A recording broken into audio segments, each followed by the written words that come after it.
And I never forget my man. And this is how you know sometimes you gotta go with how you feel. You know what I'm saying? Like this life, Satan is playing all day. He's taking no time off. But I remember a friend of my childhood friend from our neighborhood, Big O. I remember he had called me and he was talking about two of our other friends. I guess they was busy at the time. He's like, man, I'm trying to holler at them niggas. They ain't, whoa. Me being the good friend, I was in the house. I'm like, all right, bro, I'll come fuck with you. And I end up going outside of my routine to Appease. And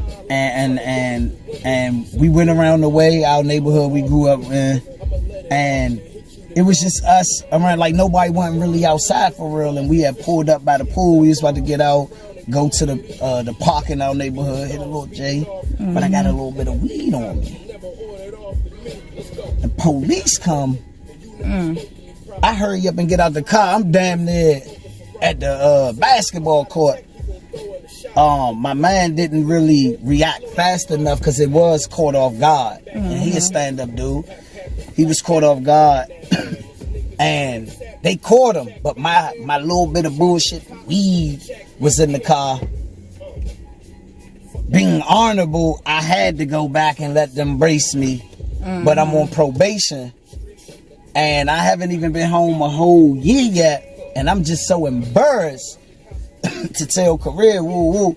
So one thing in the law, you know, I grew up in the system. A lot of niggas that been locked up know about that. Some, like weed, the laws for weed were changing at that time. So if you wasn't on probation and if you wasn't on parole, shit like that, that's the only thing weed, niggas stay the fuck away because you can't get in no trouble when you on papers and shit like that. And I was on papers. So I'm scared of the consequence for what I'm gonna get for being on papers, not the actual weed. Right. But it's a law you can plead no comprende. And when you get so caught up in the law, man, even though you know they fucking your name over, you so far gone, you just trying to stay free. I'm pleading no comprende. Where they don't put it on my wrist. Some bullshit where it's a guilty plea, but it ain't on the junk where basically it didn't show up, so I didn't get violated. But anyway, when I got locked up, I had a bond. So I'm calling career. I'm already embarrassed because my dumb ass got caught for some dumb ass weed. I'm locked up and they put a bond. And I told her to go to my untouched, my money that I saved.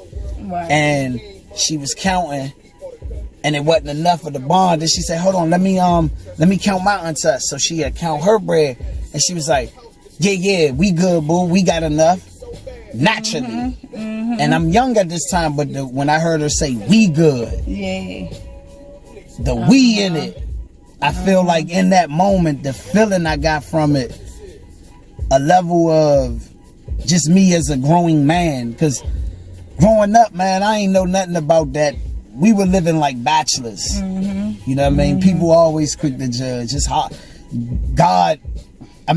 Satan is destroying our ass with our flesh. Yeah. And sometimes when you create a lifestyle, God gonna put you in situations where are you willing to sacrifice areas that you weak in? Can you overcome that shit for something I'm blessing you with that's solid? And a lot of us can't.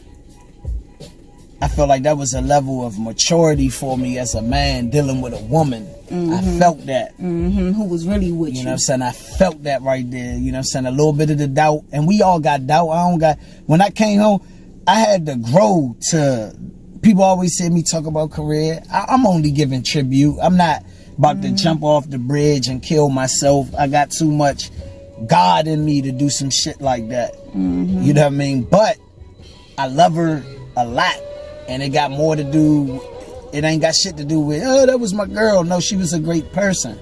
Yeah. I'm wise enough to realize some of the things that I really didn't see as much. And I'm just sharing it. I'm trying to uplift. You know what I'm saying? I walk around with guilt all the time. You know what I'm saying? So this ain't an act. This just me sharing realness. You know what I'm saying? That felt good. When I first came home, I'm young. You know, she held me down in jail, so I kind of felt like, and I'm going to say it on camera, I felt a little obligated. but God knew best. As I grew, fuck obligation, I was in love. You know what I'm saying? I was naturally. I'm in the beginning, I'm leaning on my own understanding, because I didn't know if I was really ready to give up a certain way I was living.